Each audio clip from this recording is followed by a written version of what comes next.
কি বেআই প্রেম করেন? দেখেন বান্ধবী আমার। অনন্যা। কি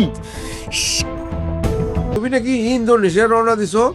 হ্যালো, আসসালামু আলাইকুম ভিউয়ার্স, কি অবস্থা সবার? আশা করছি সবাই অনেক বেশি ভালো আছেন। আপনারা আমার সকলের প্রিয় দেনা পাওনা নাটকের 116 নম্বর পর্বের সকল আপডেট নিয়ে থাকছে আজকের ভিডিও। বন্ধুরা, আজকের ভিডিওটি অনেক বেশি ইন্টারেস্টিং হতে চলেছে, তাই কেউ এক সেকেন্ডও মিস না করে পুরো ভিডিওটি দেখতে থাকুন। তাহলে চলুন ভিডিও শুরু করা যাক। কিন্তু তার আগে যদি আপনি আমাদের চ্যানেলে নতুন হয়ে থাকেন তাহলে আমাদের ভিডিওতে একটি লাইক দিয়ে চ্যানেলটি সাবস্ক্রাইব করে পাশেই থাকুন। আজকে অলরেডি দেনা পাওনা নাটকের 115 নম্বর পর্বটি সিনেমাওয়ালা এন্টারটেনমেন্ট ইউটিউব চ্যানেলে আপলোড হয়ে গিয়েছে। আপনারা যারা পর্বটি এখনো দেখেননি তারা অবশ্যই সিনেমাওয়ালা এন্টারটেনমেন্ট ইউটিউব চ্যানেলে যে পর্বটি দেখে নেবেন।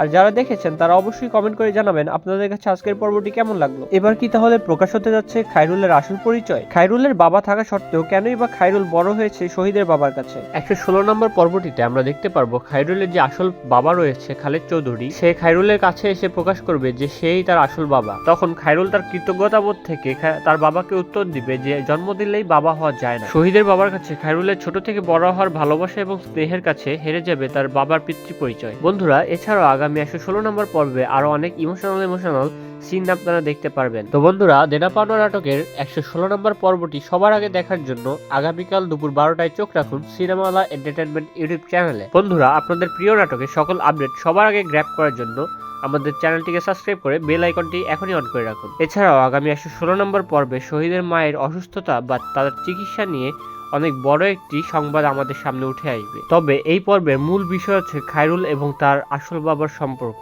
বন্ধুরা, আপনাদের কি মনে হয় খায়রুল যদি জানতে পারে যে খালেদ চৌধুরী তার আসল বাবা, সে কি যাবে তার কাছে ফিরে? আপনাদের মূল্যবান মতামত আমাদেরকে কমেন্টের মাধ্যমে অবশ্যই জানাবেন। তো বন্ধুরা, আজকের মতো এই পর্যন্তই। দেখা হবে পরের একটি ভিডিওতে। ততক্ষণ পর্যন্ত আল্লাহ হাফেজ।